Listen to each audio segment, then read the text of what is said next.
பணத்து பிரச்சனை பெரும் பிரச்சனை. நம்ம யாருக்காவது 10 ரூபா தர வேண்டியதா இருந்தா 100 தடவை ஃபோன் பண்ணி கேட்பாங்க. இதே நம்மளுக்கு தர வேண்டிய காசா இருந்தா ஓடி ஓடி ஒளிவாங்க வீட்டுக்குள்ள இருந்துட்டு.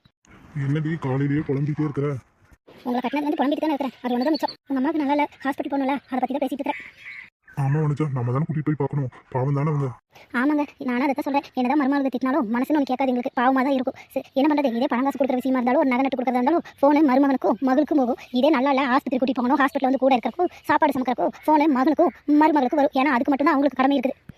நகை நட்டு பணம் காசெல்லாம் வாங்குற கடமையோ 10 ரூபா மகம்பிள்ளையை விட மகபிள்ளைக்கு மிச்சம் பண்ணி எடுத்து கொடுக்கணுங்கிற உரிமை மட்டும் மருமகளுக்கு இல்லை. மகளுக்கும் மருமகனுக்கு மட்டும்தான் இருக்கும். அது மட்டும் உங்கள் அம்மா மாதிரி எங்கேயாவது விசேஷ வீட்டுக்கு போனால் என் மக பாப்பாங்க. மக ஃபோன் பண்ணலன்னா உடனே அண்ணி அம்மாக்கு உடம்பு சரியில்லை, நீங்கள் வந்து கூட இருங்க அப்படின்னு ஃபோன் எங்களுக்கு பண்ணுவாங்க. இதே நகை நட்டு கொடுக்குறாங்க அம்மா மாதிரி தான் சொன்னால் அன்றைக்கோ அண்ணனுக்கு ஃபோன் பண்ணி சொல்லுவாங்களா வேகமாக ஃபோன் பண்ணி அம்மா சொன்னவொன்னே அங்கே வந்து வாங்கிட்டு அம்மா பார்க்க வந்தேன், அம்மா பார்த்துட்டு போலான்னு வந்தேன். அதை கொடுக்குற அன்றைக்கி மட்டும் 2 பலகாரத்தை வாங்கிட்டு வந்து கொடுத்துட்டு வாங்கிட்டு போயிடுவாங்க. ஆனால் நமக்கு வரதும் தெரியாது, கொடுக்குறதும் தெரியாது, போகிறதும் தெரியாது. விதிடி இப்போ ஹாஸ்பிட்டல் போகிறக்கு வழியே நான் அதை சொல்லு. அதான் நீங்கள் கூட்டிகிட்டு போய் பார்த்து நீங்கள் கூட்டிட்டு வாங்க.